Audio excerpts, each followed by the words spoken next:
Assalamualaikum warahmatullahi wabarakatuh. Perkenalkan, nama saya Rici Putra Yunianto, Universitas Nurul Jadid Paiton Probolinggo, Fakultas Kesehatan, Prodi S1 Keperawatan, dosen pengampu Ibu Sri Astuti Andayani MKes. Di sini saya akan menjelaskan tentang ilmu biomedik dasar, konsep biologi sel dan genetika sebagai suatu pendekatan dalam menyelesaikan masalah keperawatan.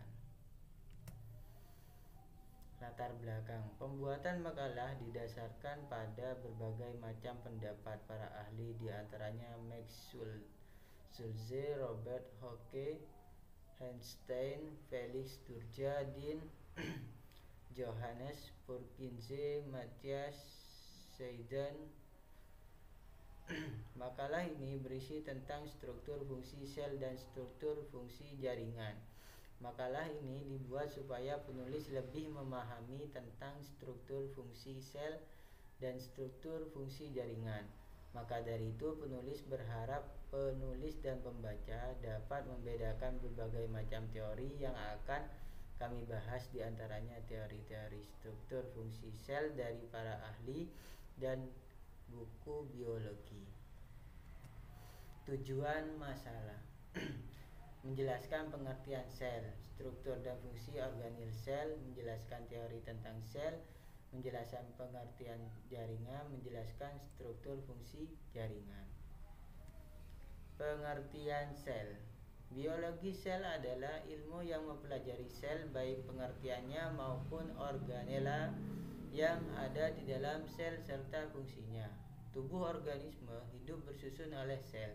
Apabila organisme hidup tersebut hanya memiliki satu sel, termasuk organisme uniseluler seperti yeast, protozoa, dan bakteri. Organisme yang tersusun dari banyak sel dikenal dengan istilah organisme multiseluler. Contohnya adalah manusia, hewan, dan tumbuhan. Sel adalah unit terkecil dari kehidupan yang memiliki bentuk dan ukuran yang berbeda-beda, tergantung tempat dan fungsi dari jaringan yang disusunnya. Struktur dan fungsi organel sel. Semua sel prokariotik mempunyai membran plasma dan sitoplazma yang mengandung ribosom. Sel prokariotik tidak memiliki membran inti. Karena tidak mempunyai membran inti, maka bahan inti yang berada di dalam sel mengadakan kontak langsung dengan protoplasma. Ciri lain dari sel prokariotik adalah tidak memiliki sistem endomembran seperti retikulum, endoplasma, dan kompleks Golgi. Selain itu, sel prokariotik juga tidak memiliki mitokondria dan kloroplas, namun mempunyai struktur yang berfungsi sama, yaitu mesosom dan kromatofor. Teori tentang sel. Kalau sudah ditanya mengenai apa, berarti ini tentang seputaran pengertian dari sel itu sendiri ya. Adapun kenapa sel dikatakan unit terkecil fungsional, karena di dalam sel terdapat bagian-bagian yang dimana masing-masing bagian tersebut memiliki fungsi spesifik, sehingga manusia dapat melakukan aktivitas hidup seperti makan, minum, bernafas, dan aktivitas lainnya.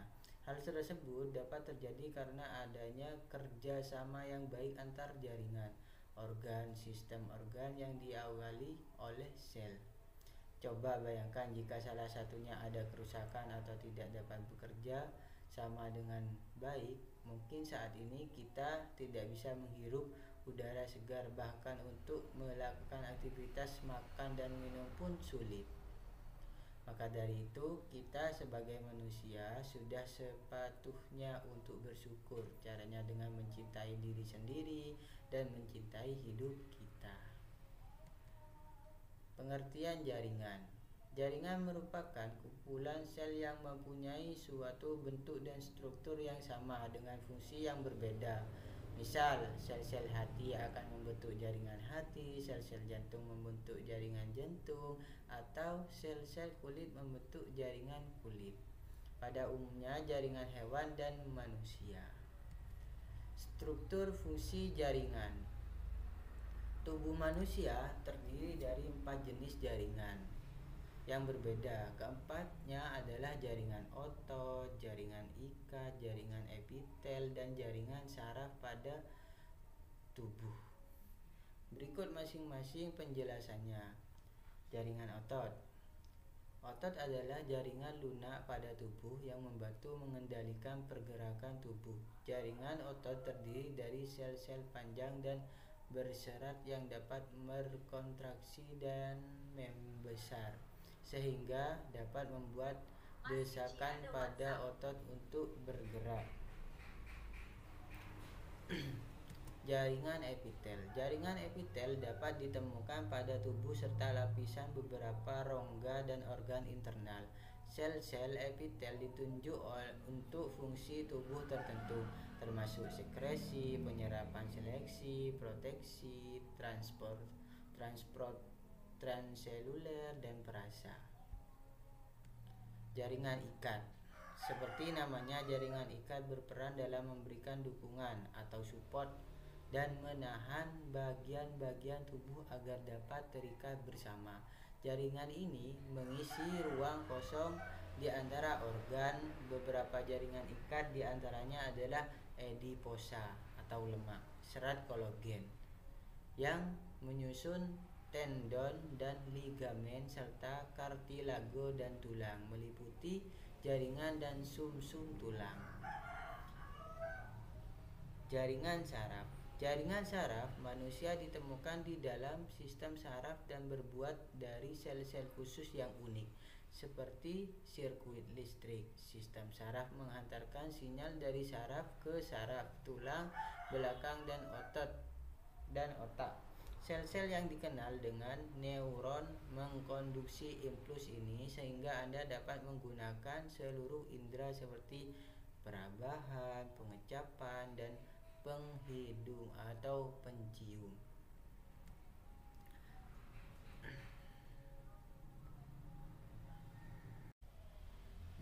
Baik, untuk pembahasan kedua itu tentang prinsip-prinsip fisika biomekanika. Latar belakang. Gerak merupakan elemen utama pada bagian tubuh besar olahraga. Gerakan dapat berbentuk pergerakan seluruh tubuh atau gerakan benda dan alat yang diakibatkan oleh kerja tubuh. Gerak adalah sebuah fungsi dari kecepatan dan arah. Gerak dapat bersifat horizontal atau vertikal, artinya arahnya horizontal atau vertikal, atau membuat sudut yang horizontal, atau dapat merupakan sebuah gerak melingkar yang mengelilingi sebuah pusat putaran. Kecepatan ialah perubahan posisi berada pada arahnya pada suatu waktu, sedangkan percakapan ialah bertambahnya kecepatan dalam suatu waktu. Tujuan masalahnya menjelaskan prinsip biomekanikal, menjelaskan macam-macam biomekanikal, menjelaskan teknik biomekanikal, prinsip fisika dalam keperawatan, pengukuran dan satuan, hukum dasar biomekanika, dan yang terakhir gaya pada tubuh dan analisa gaya kegunaan dalam bidang keperawatan. Prinsip biomekanikal. Biomekanikal adalah penggunaan kekuatan mekanik pada organisme hidup dan menyelidiki efek interaksi kekuatan tubuh atau sistem, termasuk kekuatan yang timbul dari dalam dan luar tubuh. Definisi biomekanika. Mekanika adalah salah satu cabang ilmu dari bidang ilmu fisika yang mempelajari gerakan dan perubahan bentuk suatu materi yang diakibatkan oleh gangguan mekanik yang disebut gaya. Macam-macam biomekanika. Menurut Frankel dan Nordin pada tahun 1980, biomekanika merupakan ilmu mekanika teknik untuk analisa sistem kerangka otot manusia. Secara umum mendefinisikan biomekanika yaitu biomekanika menggunakan konsep fisika dan teknik untuk menjelaskan gerakan pada bermacam-macam bagian tubuh dan gaya yang bekerja pada bagian tubuh pada aktivitas sehari-hari. Kajian biomekanika dapat dilihat dalam dua perspektif, yaitu kinematika yang lebih menjurus pada karakteristik gerakan, yaitu meneliti gerakan dari segi ruangan yang digunakan dalam waktu yang bersifat sementara tanpa melihat gaya yang menyebabkan gerakan.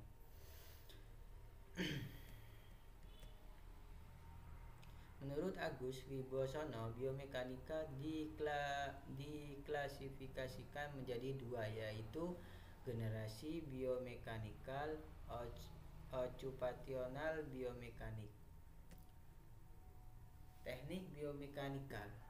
Biomekanika kerja tubuh. Dalam analisis biomekanika, tubuh manusia dipandang sebagai sistem yang terdiri dari link atau penghubung dan join atau sambungan. Tiap link mewakili segmen-segmen tubuh tertentu dan tiap join menggambarkan sandi yang gak ada. Biomekanika dapat perencangan kerja. Penelitian aspek biomekanika akan sangat berkaitan dengan proses yang perencangan peralatan kerja, misalnya pembuatan alat bantu gerak yang dapat digunakan untuk meringankan penderita cacat maupun peralatan kerja lainnya. Prinsip fisika dalam keperawatan.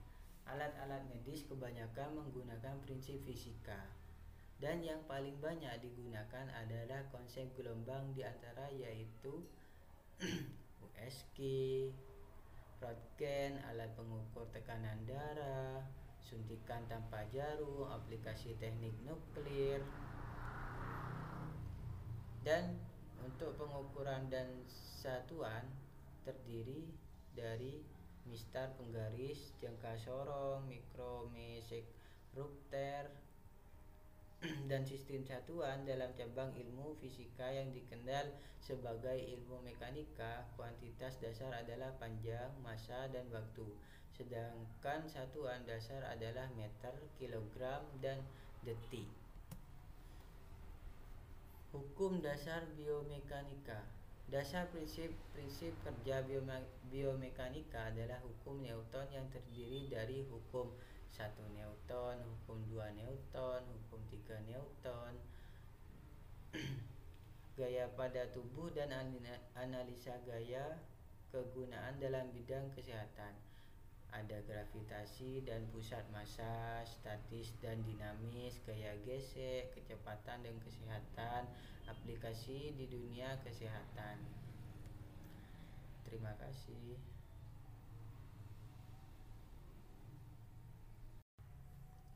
Nah, untuk pembahasan yang ketiga, saya akan membahas tentang prinsip-prinsip biolistrik.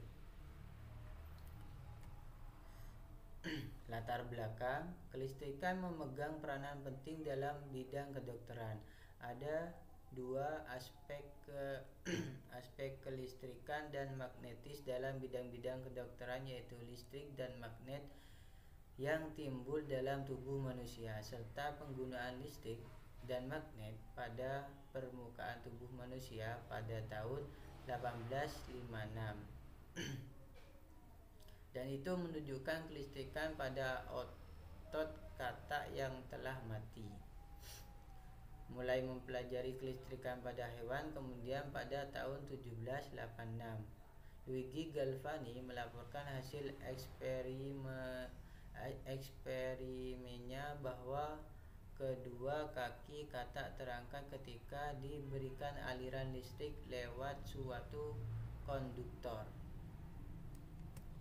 Dan tujuan masalah.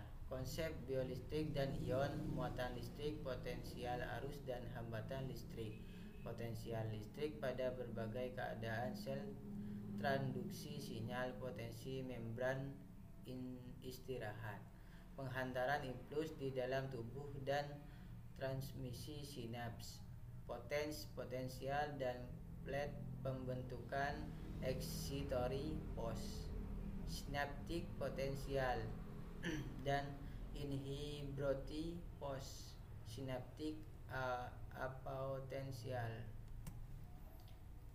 Konsep biolistrik. Biolistrik adalah energi yang memiliki setiap manusia yang bersumber dari ATP yang singkatan dari adenosine triphosphate, di mana ATP ini dihasilkan oleh salah satu energi yang bernama mitokondria melalui proses respirasi sel. Potensial listrik membrani istirahat. Perbedaan potensial. Beda potensial tegangan listrik adalah perbedaan jumlah elektron gaya magnet yang mempengaruhi materi tersebut. Dengan kata lain, materi tersebut menjadi pertegangan listrik. Jika manusia menyentuh materi yang memiliki beda potensial tersebut, maka manusia tersebut akan teraliri listrik pada tubuhnya atau tersetrum. Besarnya efek di aliran listrik tersebut tergantung dari besarnya perbedaan elektron yang terkumpul di suatu materi.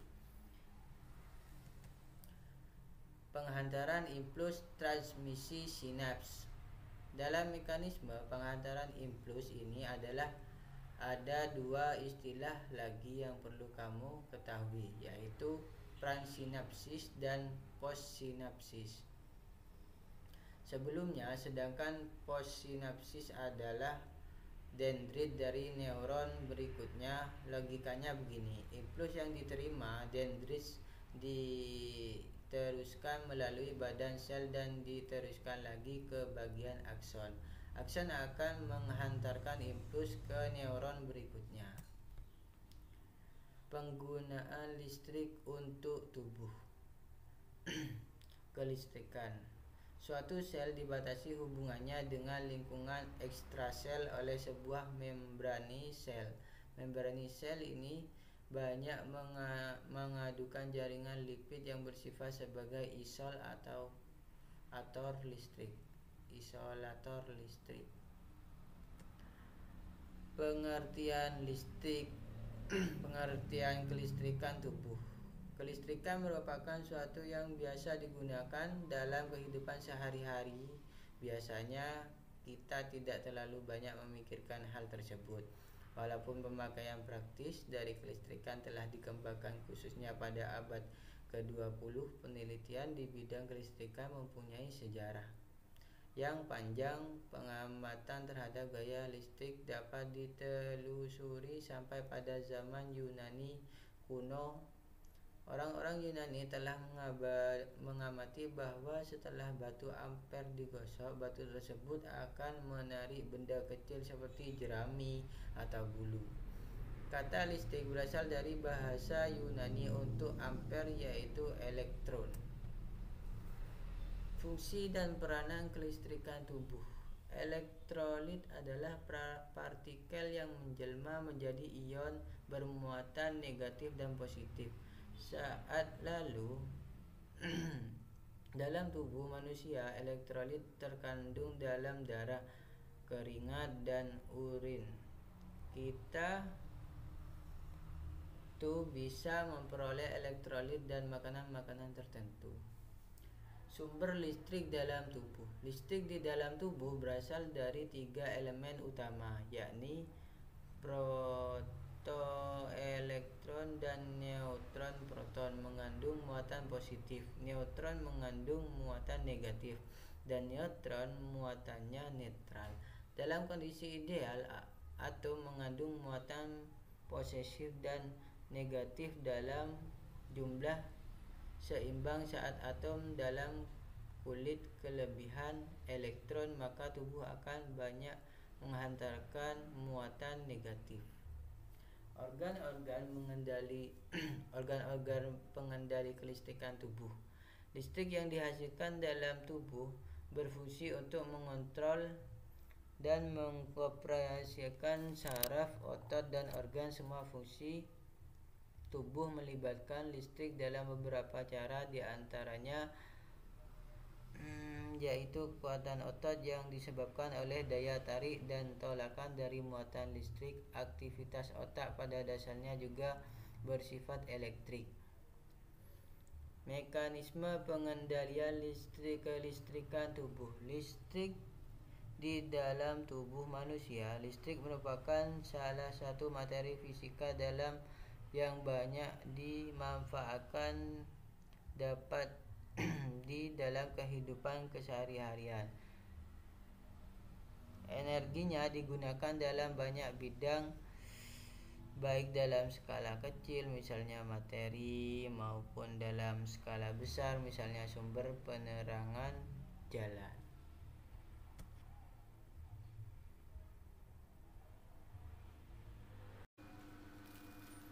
Baik, untuk pembahasan yang keempat tentang prinsip biokimia dan gizi. Latar belakang. Pada daerah-daerah tertentu, jagung dibuat menjadi nasi jagung.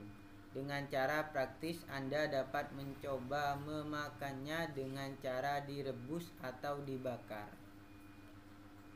Contohnya kacang-kacangan, kacang polong, buah-buahan segar.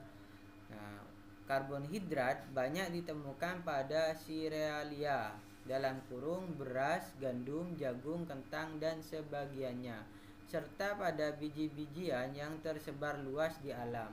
Karbohidrat termasuk penyusun sel karena penyusun sel terdiri dari molekul organik, yaitu molekul yang mengandung atom karbon, hidrogen, dan oksigen.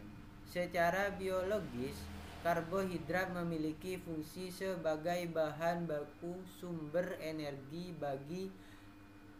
baik pada hewan, manusia, dan tumbuhan. Tujuan masalah. Konsep biolistrik dan ion, muatan listrik, potensial arus, dan hambatan listrik. Potensial listrik pada berbagai keadaan sel transduksi sinyal, potensial membrani istirahat, penghantaran impuls di dalam tubuh, dan transmisi sinaps, potensial dan plate, pembentukan excitatory post, sinaptik potensial, dan inhibitory post, sinaptik apotensial. Pengertian karbohidrat.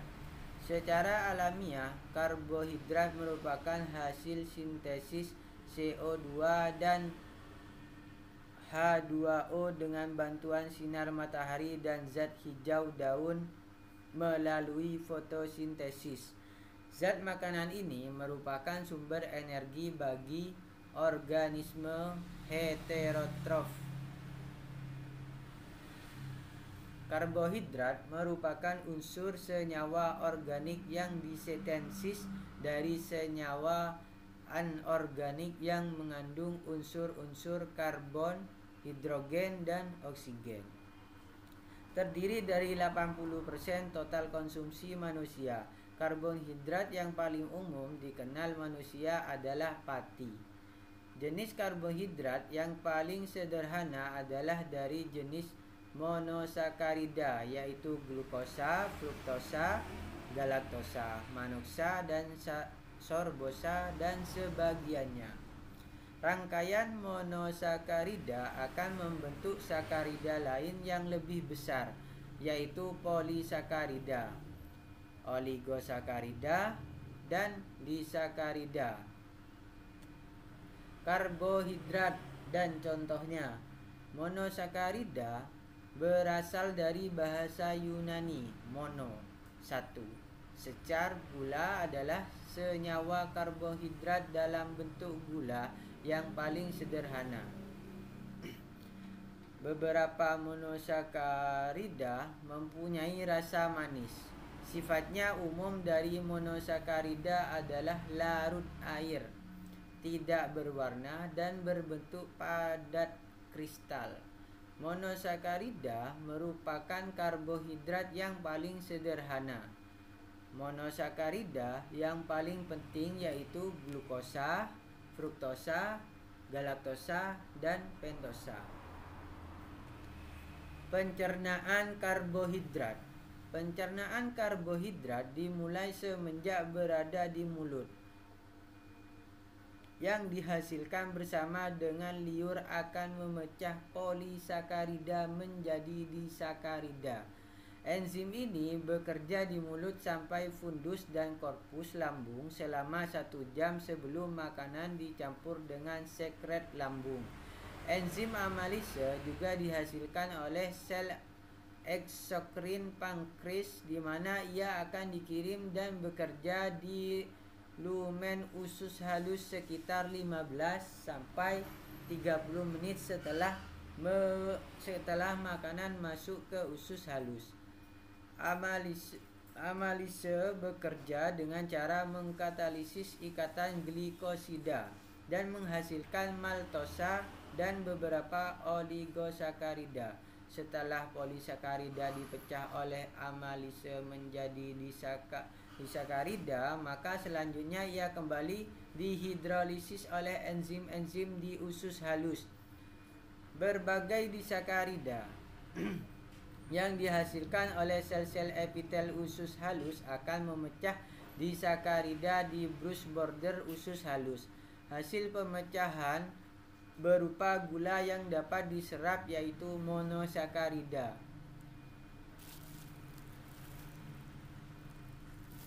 Monosakarida terutama glukosa, sekitar 80% karbohidrat diserap dalam bentuk glukosa, sisanya galaktosa dan fruktosa.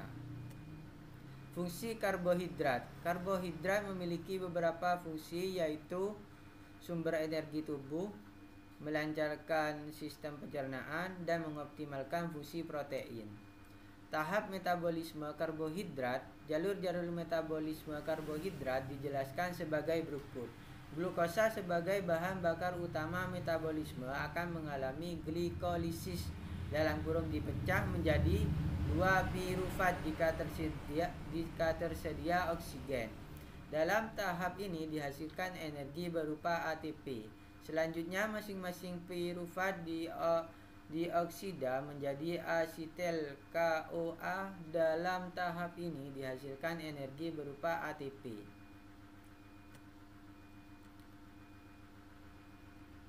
Asetil CoA akan masuk ke jalur persimpangan, yaitu siklus asam sitram. Dalam tahap ini dihasilkan energi berupa ATP. Jika sumber glukosa melebihi kebutuhan energi kita, maka glukosa tidak dipecah, melainkan akan dirangkai menjadi polimer glukosa